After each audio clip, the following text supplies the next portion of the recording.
Center here in the campus of Southwestern SAGU University in Waxahachie, Texas, where today the Lions play host to the Texas Wesleyan University Rams. Coming up next right here, only on the SAGU Sports Network.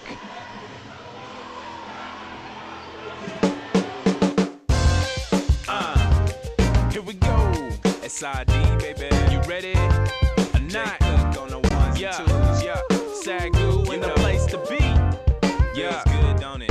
Hey. Feels good, don't it? Hey. Feels good, don't it? Hey. Here we go.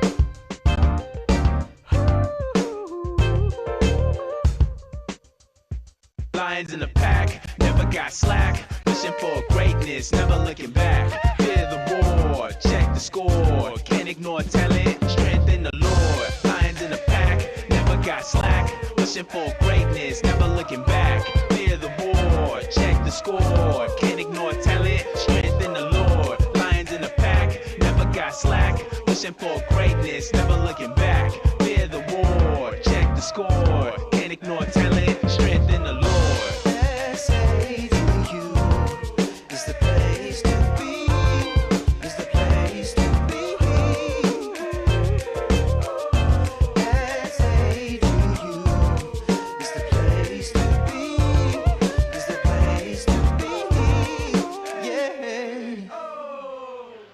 And welcome inside the Chevy Center. He's John Cookman. I'm Rob Price. Game 2 of our doubleheader. Lady Lions dropped the first one 72-57. This is going to be tough. These guys have come in tightly contested. 14-5 are the Rams. 14-6 are the Lions. 3-5 in conference play, the Rams. 4-4 in conference play for the Lions. These Rams began the season 12-0 and were at one point ranked number 12. This is a good ball club. This is a great ball club. I talked to Coach Donnie Boswick a little earlier this week. He said they could easily be the number 2 team in the conference. Maybe surprise some people as being maybe the best team in the conference. Of course, Mac Hughes had a little bit to say about that so far up until this. The only maybe dark spot in the Rams lineup is that they don't go quite as deep as most teams, but their starting 5 is stellar. It's one of the best in all of NAIA. This all-time series is 23-7 in favor of the Rams, but the last 5 games, it's been all Lions. So is the tide shifting? Is this turning in this crosstown rivalry? It's been around for many years. Former Red River foes, they join us in the Sooner, and we now have a real rivalry. So don't let that 23-7 record fool you. Lions have played these guys really well. Home court, home cooking. It's going to be a good one here tonight. It is. This is the crosstown rivalry, man. This is like Duke, Carolina. It's like Ohio State, Michigan, baby. It's like Auburn, Indiana, Alabama. This is going to be a great game. Well, look tonight. at some of the 3 key players I like for SAGU. Let's begin with Jonathan Walter. Averages 14 a game, 109 rebounds, leads the team in steals with 43, leads the team in field goal percentage at 50% basically. Number 2, how about the play from the newcomer, Rashad Alexander, can light it up, one of his favorite players. Averages 13.2 a game, also averages almost 50% from the field as well. Finally, Jason Gentry, Caleb's younger brother, 10 points a game, and leads the team in assists at 75. And so those are 3 players I look for tonight. Well, and for the Rams tonight, their leading scorers are Sam Macano and Jarrell Ellis, Merv Lindsay. These guys combine for 54, 55 points a game, those top 3 scores. And let me tell you something, these guys can go. They are no joke. Let's check it out with Adam Ferguson standing by cross court with head coach Donnie Boswick. Adam. Thanks, Rob. I'm here with head coach Donnie Boswick. Now, coach, in the Sooner Athletic Conference standings, you and Texas Wesleyan are only separated by 1 game. What do you have to do tonight to take out a win against the tough Rams team? You know, it's One game out of second, one game out of ninth right now. We're in the middle of a battle with a lot of teams. They're one of them. They're a great team. They played Mackey at Mackey last game, a 2-point game. They were undefeated going into conference play. And so it's going to take a big game from us. We're going to have to defensively get back, do a good job of stopping their top 3 scores. And they're playing some zone. We're going to execute well in our zone offense. Now, one of the more impressive numbers for you guys is you're 8-1 at home, which is a very, very good record. What is the difference between playing here at SAGU and then on the road against these tough Sooner Athletic Conference teams? SAGU's got the best crowd in the country. We're very blessed to have a great support here. And, tonight we're honoring Coaches versus Cancer, and I'm playing both for my father and David Bush both tonight, coaching for them personally. And I expect our guys to come out with a lot of passion. All right, Coach, good luck. Back to you, Rob and John. Thanks, Adam. Well, there you have it from Bostwick.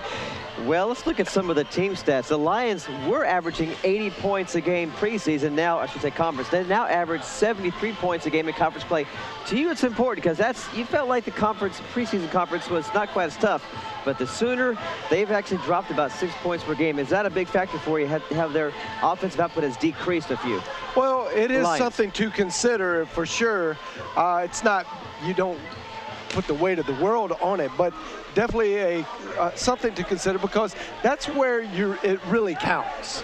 And every team pads their stats. They bring in some cupcakes pre-conference games, just tune-up games, and naturally you're going to have a bigger point spread and average more. Still number 1 in the nation, the Lions are in steals per game with 14.3 and total steals with 287. Number 6 in the land in offensive rebounds a game, and number 7 in assists per game. Some team stats for the Rams that stick out to you. Well, the Rams are averaging for the season 85 points a game and 82. So only a three-point difference in conference play. So they're a very potent, powerful offense. I say the magic number tonight is going to be 78. The team first to 78, I say wins. I think it's going to be a bit more. You mentioned the bench is a little bit light for the Rams. Sometimes whistles far more the way of the home team. If the Rams get in foul trouble, that will let Bostwick's team push the medal even more. I think we could be in the 90s. I could be wrong. We could be in the 90s. Well, you're on the record now. I'm on the record now. For your thoughts. 90 points. You'll probably later wish you had kept those to yourself. But anyway, it's going to be about a 78, 76 type ball game, I believe. It's going to be very close. Both teams are really getting tuned up. They're coming in ready to play. They're in that first pass, coming to the end of the first pass of the round robin play that the conference offers. And this is a very, very, make no mistake about it, very important game for the Lions to win. And it's going to keep the streak, give them more hope, give them more light at the end of the tunnel. And that's what this team needs. They need something to be able to hang their hat on. Big midseason test coming up here at the Schaefer Center. We'll have all the action for you in just a minute. Players behind me have taken the court for a prayer national anthem. We'll be right back with a call here on the SAGU Sports Network. Stay with us.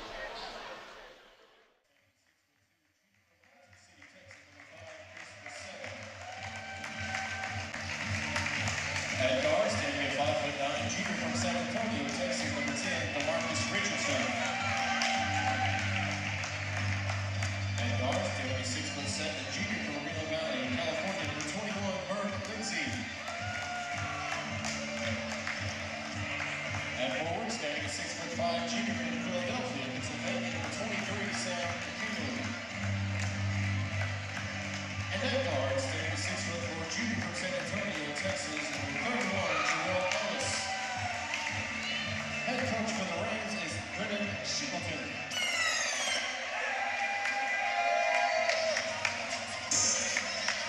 And now for your SAGU Lions. At forward, standing at 6'6", junior from DeSoto, Texas, number 0, Marcus Price.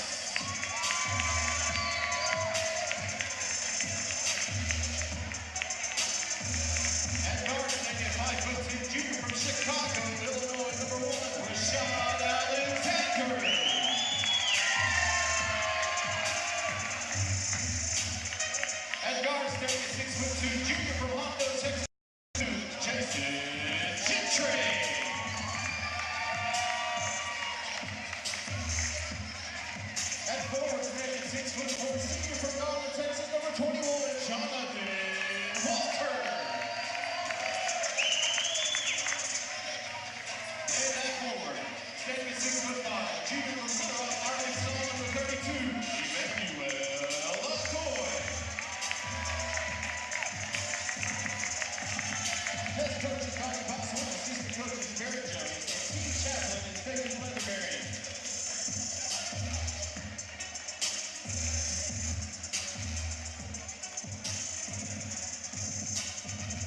And there you have it, the starting lineups for both teams, the Texas Wesleyan Rams and the SAGU Lions.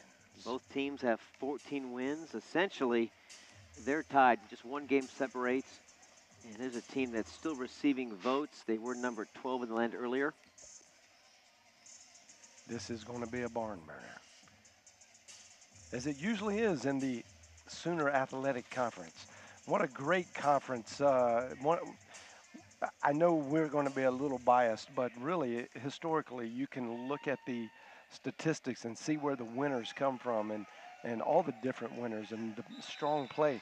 The Sooner Athletic Conference is probably, if not the best, one of the top two conferences in NAIA play across the nation. Chris Grisella grabs the tip, and Wesleyan will have the first possession of the game. Chris Grisella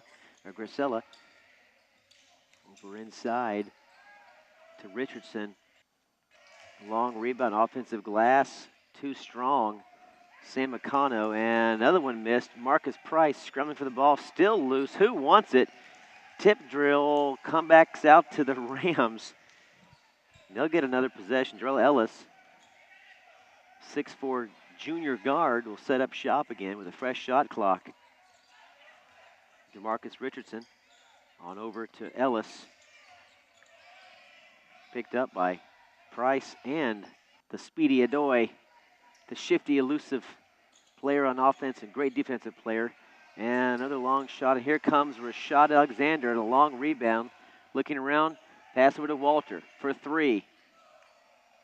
Shot no good, loose ball. Will keep it right here with a fresh shot clock for the Lions. And you see Rashad Alexander tying his bowling shoes. I'm not sure why they allow him to wear bowling shoes on the basketball court, but they do. Gentry inside to Adoy, pump fake. Back out to Alexander. Shovel pass over to Richardson, or to Gentry. Now Price, nice ball movement. And Gentry lost the handle in the turnover, just trying to do too much there with that pass. Turns it over, looking for Alexander, just lost the handle. Usually takes 3 or 4 minutes to get the nervous jitters out and get all those faculties working in harmony. Faculties, that's an impressive word for the context of the sentence. It really is. Well said. Price with a rebound over to Alexander, the transfer from Milwaukee Tech. And it's Adoy, and he gets the friendly bounce. Adoy's on the board. First bucket of the game goes to the Lions. The Lions will pack that defense in. Here comes, Adoy almost took a charge, and who was that? Grisella went around Adoy. Adoy was ready to take a charge. He loves to sit there and just get beat up, and he gets a lot of charges called because he sets his feet really good early. But that time, Grisella went around Adoy, turned the ball back over to SAGU. Here comes Gentry. He works Ellis over to Walter.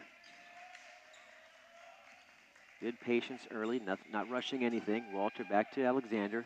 17 in the shot clock. Here's the high screen pick from Adoy. Back over to Gentry from way downtown. Good, Jason Gentry. And by the way, the Buffalo Wild Wings, I'm told, the contest is back. So 14 three-pointers, and everyone in the house gets free Buffalo Wild Wings, and that's number one right there off the hands of Jason Gentry. He wants another one. That one off the mark. Gentry follows up with his own offensive rebound just inside the foul line. He's got a quick 5. You see Adoy trying to take a charge again, this time a blocking foul called against the Lions. And a bit of a late call at that.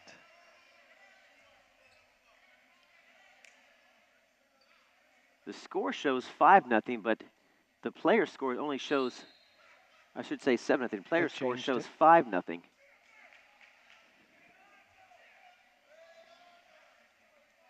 It'll be Jarrell Ellis at the foul stripe, the 6'4" junior from San Antonio, Texas, a transfer from Lake College. Almost every one of their players, John, with the exception of the exception of 2 to 3 players, are all transfers from another college. So this team comes in with loaded experience. They really do, and this is higher college experience. Coming in from NCAA Division II, Division I. So their top 5 players are transfers from higher divisioning than the NAIA. As you hear the PA announcer to the crowd, if you hear him cheering, they're getting the word now on the court about the Buffalo Wild Wings is back in business here at the Schaefer Center. 14 3-pointers, and everyone gets free Wild Wings. I think you have to do it within the next day or two, so you got to get there in a hurry to get your free wings. But we're grateful, very thankful to the Waxahachie Buffalo Wild Wings, B-Dubs, for being one of our sponsors. There you are right there. And one is already in the books. And they've been a great source of employment for our students over the last few years, and it's been a good partnership. And I think they're checking the score to make that 5-0. I think actually, you see 7-0, but the players just have 3 points and 2 points, Adoy and Gentry. So I think they're working on getting the scoreboard changed. That's why you have the stoppage of play. And we see Susan Pascal, one of our employees in the athletic department, trying to fix that issue as well. So we've got a brief stoppage of play here early on as we check out tonight's guaranteed wins. Check out the check marks. Let's see. Oklahoma City versus John Brown. We got that right. We all got Mackey right. We all got Oklahoma Baptist right. You and I, John, we got Southwestern Christian right.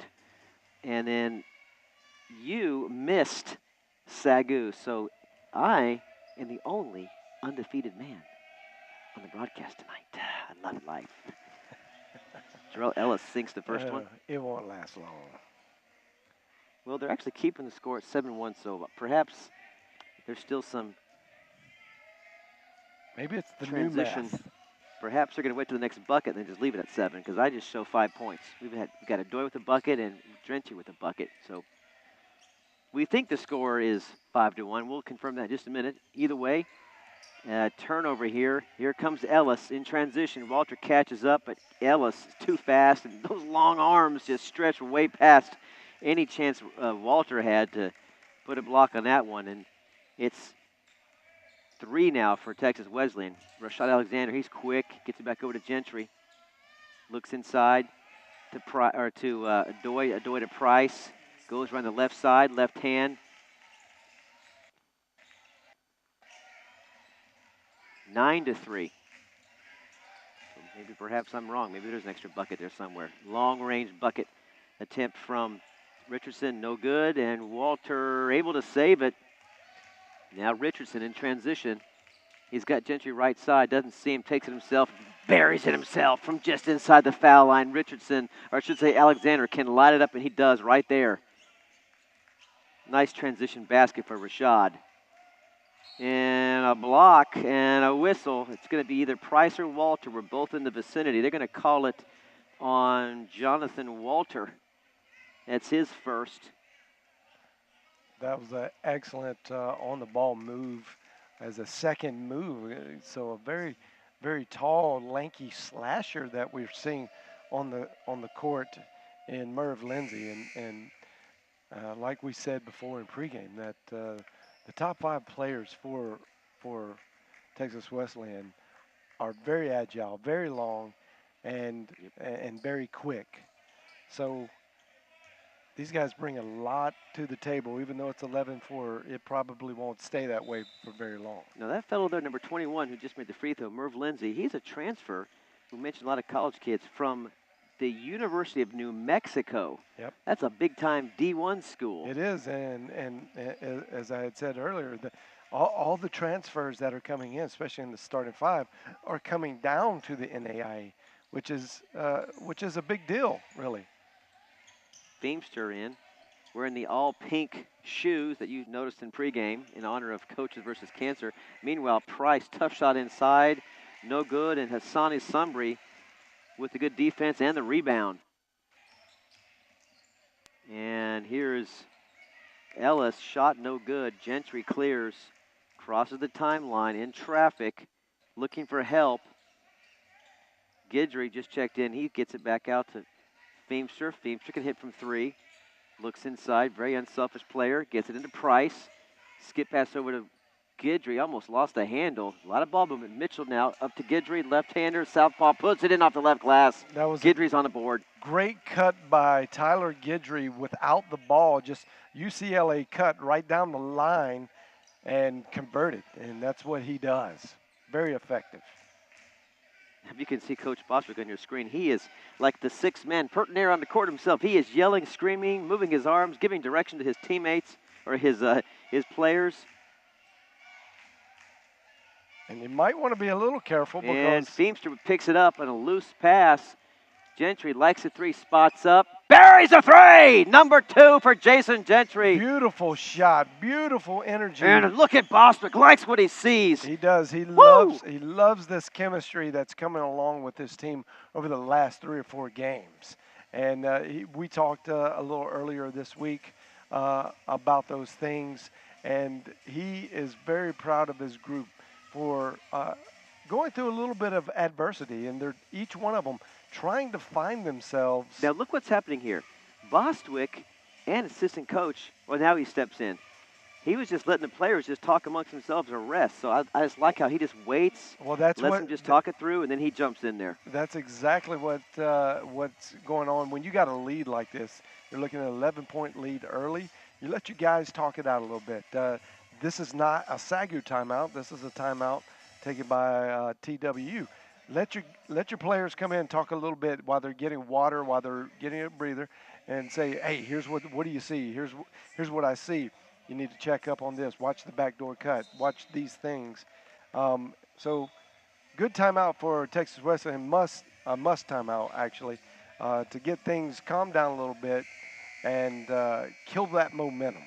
I've seen Bostwick coach a lot of timeouts and his team on the sidelines. I've never seen him this animated this early. I mean, I've seen him animated, but my gosh, we're 6-7 minutes in, and it's like it's the 2 minutes left in the game. He is fired up. He knows it's a big game tonight. That is Donnie Bostwick for you. He's always animated, if you ask me. Here come the Rams, down early by 11. Grisella for 3, buries it from the corner. Great Chris Grisella from Haltom City, Texas, just up the road, transfer from Kilgore. He cuts the lead back to 8. Here's Mitchell over to Feimster. Basically a free throw, buries it. The Pink Panther tonight, Caleb Feimster's on the board. It's got to be the shoes tonight. It's got to be the shoes. In honor of Coaches versus Cancer, Feimster hits his first bucket of the game. Look at the defense now by Feimster. Yep, that's a big thing. Feimster feeds off of his offense. Yep. And it tends to bring out the best in his defense for sure. And a great rebound by Guidry as he shielded the defender with his body. Ramad Robertson in. Short pass to Guidry from the lefty. Shot misses everything. Well, actually, I believe that was an alley-oop, and Remington Mitchell just wasn't there. Remington failed to jump on it. And Hassani Sumbry with a bad shot off the side of the backboard will turn the ball back over, and the loose ball back to the Lions. Well, so it's Erskine now checked in, Mitchell, Ramad Robertson's in, Guidry, and Feimster. The Rams are going to have to dig deep here and really get a good defensive stop, just to kind of stop the bleeding and remind everybody, build the confidence back up so that they can get their offense going. Feimster likes it, takes a look at it, no good. But how about the offensive glass from Robertson? Swings it over to Guidry. Feimster for 3. Ramad almost pulled another one down, and we'll see where it's going to go. It's going to go back to the Rams, but nice hustle from Ramad Robertson. You are only going to get 110% out of Ramad Robertson. Let me tell you right now, he is a bright, shining star for the future of this program. Freshman from Mesquite Poteet High School, just up the road. Fastest player on the court, I guarantee it. And a bad pass. Feimster just right there waiting for it. Doesn't have the numbers. Pops it back out. Erskine drives into the glass. In trouble. Feimster spots up. Off the front of the rim. A good look, though. Erskine found the right man. Another 3-ball from the corner, no good. Long rebound. Should have been a foul called against Sunbury. He banged into Erskine pretty good. And here come probably 5 new players. It usually is. Let's see, 1, 2, 3, 4. I think we got 5 new Lions. What else is new? That's what Bostwick does a lot. It'll be Gentry and Walter and Adoy, Alexander, and Price. Little NHL style coaching. Line change. Walter to Price. Almost lost the handle and finally does. And Grisella. Chris Grisella, he takes care of business at the other end. He cuts the lead to 8. He's got 5. And this is what the Rams will do to you. They will just put their size on you and force you to play excellent basketball. And Sam Akano is going to be whistled for the reach-in. The 6'5" junior from Philadelphia, a transfer from Essex County College. They've got, let's see, 1, 2, 3 players, John, 6'9" or above. A 6'8" player, a center. For Henry Buckley, he may see him playing time, but 2 players, 6'9" or above. We've got, I should say, we Lions just have 2 players that get to 6'8" in Mitchell and Dion Rogers. So some height advantage definitely for the Rams tonight if they want to. And neither of those contribute significant minutes. So when you go to, really the first 7, first 8 players, it's not a long team difference at all. Looks good. It is good. Look good coming off. Gentry, what a sweet release. 3-point, number 3 for the Lions. Extends the lead back to 11. Lindsay, strong moving to the basket, and I think it's going to be actually a turnover. Lindsay whistled for the push-off. He averages 13 a game. He's a scorer, a slasher. He'll make his move to the basket, but called for the infraction on that particular play. Turns the ball back over. Lions up 11 with just under 11 remaining. Gentry feeling it. Just off the mark, but offensive glass from Walter. Hooks his man, turns, spins. That is what Jonathan Walter does. Just finds the space, finds the spot. Easy shot, easy release. Just love his play. We're going to really miss him next year. He's one of my favorite players that I've seen the last 3 or 4 years on this ball club. He just does it all, John. He's like old Yeller. He's just real faithful, and he will give you great performances every night. He's going to give you great hustle, good, strong, low play. On up ahead to Price. Tough pass. And unable to convert Price. Walter had to look at it. Here come the Rams in transition. Richardson spots up. I think that's Lindsay. It is Lindsay. And he buries a 3 from way downtown. And the lead back to 10.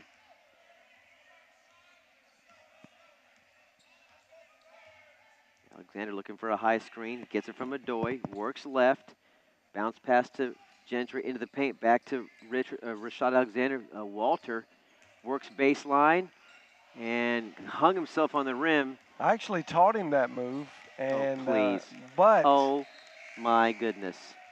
Usually when you we taught practice, him that move? Usually when we practice when that, you showed him a video of something, right? Well, yeah. No, we were working on that just a couple nights ago. You sound serious. I'm dead serious. He'll be 75-80% for the rest of the night. He won't miss another one like that. Gentry. Very uncharacteristic of John Walter. Gentry's got 9 points on the strength of 3 3-pointers. And Price almost lost the cookie on that one. Alexander sends a 3 up. It's off the mark. Long rebound, Rams. And Akano, a slasher, loose ball. And Chris Grisella, no-look pass to Ellis. And a soft, easy release. Ellis, I like that move, and that elicits a 30-second timeout. Bostwick's seen enough as this lead's been cut down to 8. And as you see right there, he was addressing Emmanuel Adoy, saying, Emmanuel, where are you? Stop hanging your head low. Let's get your shoulders square, get your head up, chin up. Let's play some defense, because that's what Emmanuel Adoy does. And you can't afford not on a Donnie Bostwick style offense or defense. You don't slump your shoulders or hang your head at all. Let's check down now courtside with Adam Ferguson. I'm here with the ESPN's commentators table right here in the pit, the jungle of the Lions student section. These guys are pulling double duty as commentators and fans. So what do you think so far about the matchup you've seen between Texas Wesleyan and SAGU? It's been a good matchup. It always is when these two teams get together. They have height on us, and they're rebounding well, but we're just making shots. Jason Gentry came out hot, and we're doing good rebounding the misses and getting them back out for another shot. Now, from a fan standpoint, Patrick, the Wings are back. What do you think about that? The Wings are back. The student body supports the basketball team 100%, so I believe we need to eat. There you have it. Back to you, Rob. Hey, man, brother, I'm going to bring him up in the booth when we hit our 14th shot. He can help me make the call. That man wants to eat some wings tonight. And there's another one right there. Looked like number 4. Rashad Alexander was a little hungry himself. Long rebound. Here comes Walter across the timeline. He's got Gentry. And there's Gentry. Works himself inside. Skip pass over to Alexander. Gives up the 3. Adoy tries the 3. A little too flat. Long rebound. And Walter is able to save it. What an amazing play by Walter into Alexander in traffic. Adoy fires up a 3. It's not going to make it. Yeah, it looked bad coming off. Here comes Lindsay. Adoy stay inside. Lindsay in transition. Over to Ellis, high off the glass, long rebound. Alexander's got numbers if he wants it. Got help, and he's stripped from behind by Ellis. He had Walter streaking on the right side. Here comes the line change that you talk about, John. It'll be Feimster, Robertson, Erskine, Mitchell, and Guidry back in for Bostwick. And that's got to be so scary. What a proposition as you're bent over, running hard from one team, trying to catch your breath, and you look up and you see 5 new, fresh legs, pairs of legs coming at you going, we're new, we're fresh. You're going to have to dig deep. And like you said, their bench is not that deep. And so this could be a big factor here. If we can get the second team, Robertson spots up a 3. He's got the longest jump shot of any of the players. And here comes Guidry with a long rebound, a long pass, and he finds Feimster. What a great pass Great by pass Tyler to Guidry. Guidry finds Feimster on a save near the baseline. Now, as you can see, wow. I talk highly about Ramad Robertson. He's a new face in just this semester. He just started playing with the Lions, and his athletic ability is off the charts. His quickness, as you saw, he took a long 3-pointer there. He didn't give up on it. It was short. He knew it. He followed it, jumped out of bounds, caught it, and threw it all the way back almost to the half-court line. So let me guess, you taught him that too a few days ago, right? You're working on that? Well, we've been working on that for a couple months. He's had a semester to actually work on that. Actually, last year he had the red shirt, so he played on my intramural team. For real? For real. He averaged about 45 points a game. I'm going to think about how to respond to that in a minute, folks. I got something brewing, but I got to think it through here. John Cookman and Ramad Robertson on the same basketball team. Yeah, it wasn't fair. Did you think your head was the ball? And as you see, Texas Wesleyan will be taking the ball out of bounds. Ellis finds himself down 13. He and his Ram teammates. Checking into the game is Doug Compton for TWU. And they need a basket now to stop the bleeding as they face the second unit of Bostwick's line change. Here's Grisella in and out. Looked a lot like how the Lady Lions basket was looking in the game 1 of our doubleheader. Just can't get those good looks to fall. Yeah, I don't think they're going to run into that brick wall for the whole game, though. This is a team that's very athletic and very determined. They'll figure it out. Shot no good from Merv Lindsay. The long rebound on a loose ball. Oh, he traveled. And Grisella inside, pops it back out to Compton. No good. Long rebound. Guidry pulls it in. And he loses it. It's trying to clear out on the long dribble to clear out. Lost the handle. And that'll turn the ball back over to the Rams with 6:30 remaining. Just 2 fouls for each team in more than 13 and a half minutes of play. Pretty impressive defense on both sides, John. Here's a strong move inside. There's foul number 3 for the Lions. A strong move inside from Merv Lindsay. He'll go to the line. It's very nice to be able to have such a long, tall slasher on your team. It's something that you don't see in the NAIA too much, to be 6'9" and be able to, off the dribble from the three-point line, slash in over the top or down the baseline. It reminds me of perhaps a taller Jonathan Walter. Walter is just 6'4", but a very similar game as our own Jonathan Walter. Their style is very similar. Free throw is good. The lead is cut to 11. Guidry sets up shop, the senior, over to Erskine. Just a sophomore. Robertson, a little scoop pass to Feimster. Robertson likes the 3, takes the 3. No good. Rebound. Lindsay out to Ellis. And he'll go inside looking for a foul. Gets the bucket, but no foul. Robertson held his ground. And no call. And the lead is back to single digits, John. Back to 9. Like you said, the Rams, they're not going to go away. This team's too good. They're just too talented to go away this early. Tons of talent. They're going to make a great basketball game out of this. Robertson, he's quick. And a whistle and a 3-second violation. Is that right? Yep. Remington Mitchell got caught. Watching the paint dry. That's right.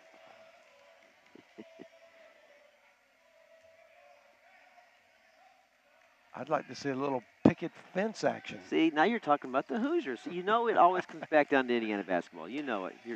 I thought I'd give you a little bit of credit. And I saw it, and I went there because the truth is the truth. And Tyler Guidry holding his ground with a big charge right there. Nice play for Guidry. And that's the way you earn minutes on Donnie Boswick's team. You show your toughness, your mental toughness, and hold your ground. He loves it when a player takes a charge. 3 team fouls for each ball club. Really, I'm really impressed with the defensive discipline. No team even anywhere close to being in the bonus. We're near the 5-minute mark remaining in the first half. Robertson elevates, drains a 3, way downtown. What a pretty shot. That's great rotation. That's number 5 from three-point land. Compton wants to return the favor. Too strong off the glass, but a long rebound, and it was Ellis and Tyler getting tangled up, and it's going to be against Tyler. That'll be the 4th foul called against the Lions, and here comes your line change as the Lions send 5 new players back in. Essentially, your starting 5 back in the ball game. Are you saying line change or lion change? Both. I meant to say both. Uh-oh. That's an easy call. Boy, Gentry and Doy were licking their chops as they saw Chris Grisella go up, and I think it's going to be a Doy. Grisella's experience there just knew it kept him under control, kept his body square, and really just waited for them to come down. Free throw's good. Chris averages 9. He's got 6 already. We'll need more production out of him if you're the Rams. That one rattles in and out, and Walter clears. Not to major on the minors, but he's got terrible free throw mechanics. How does his coach live with that? He needs some time with Hugh on the court. Meanwhile, Adoy, strong move to the basket, elevates, goes up over the defender, lays it soft off the window. Lead back to 13. Lindsay, the long arm Lindsay in trouble. Shadowed by Adoy, shot in and out, and again it's Walter. Walter's been quiet and nearly had the ball stolen. He only has 2 points. Gentry to Walter. Adoy likes the 3. Yeah, that's the 3rd three-pointer he's missed, and Boswick's not happy about that decision by Adoy. And Lindsay, the long 3, Walter, 3rd rebound in about 45 seconds. He's got Erskine if he wants him. He takes it himself. Or he gets over to Gentry, I should say. Gentry out to Alexander for 3. Point number 6. Yeah! 3-pointer number 6 for the Lions, and the lead is 16. Lindsay with a two-handed jam through traffic and put Marcus Price on the floor. Lindsay is a very special player, as you can probably already tell. The coach has given him the green light to be able to do whatever he wants to do on this floor. So there's a lot of trust from the coaching staff to these players, and these players also are showing a tremendous amount of respect for Lindsay, allowing him to work and do what he does. For three, Walter way off the mark, and Compton clears on up ahead to DeMarcus Richardson. Feemster set to check in. Little finger roll off the glass to Marcus Richardson, showing he's got some game. The 5'9" junior just weighs $150, takes it to the rim. Lead back to 12. We're under 3 minutes remaining. We're gonna see Feemster and Guidry at the next timeout. There's Gentry from way downtown, and it's gonna be Lindsay with the rebound. On up ahead to Jarrell Ellis.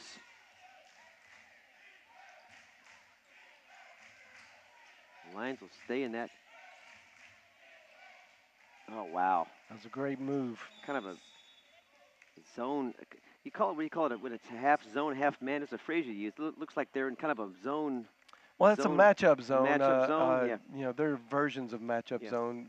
Jerry Tarkania made it famous, and they called it the Amoeba D. That's what it looks like here. And Coach Boswick doesn't really run an Amoeba D.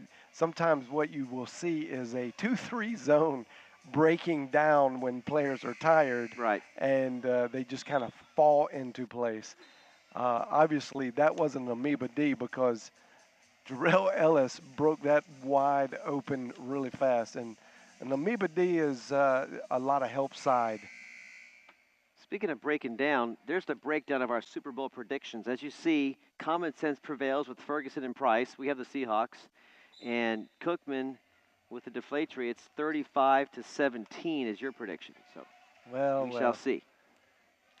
I see your tune has changed, being that Jim Irsay is the one who actually paid off the ball boy to deflate the balls. Oh, my goodness.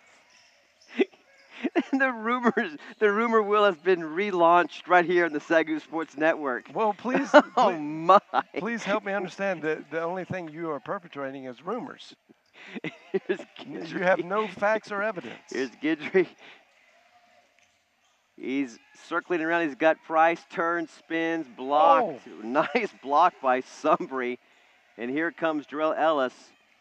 And a nice move, and he gets the roll. Jarrell Ellis getting fired up there. He's got 11.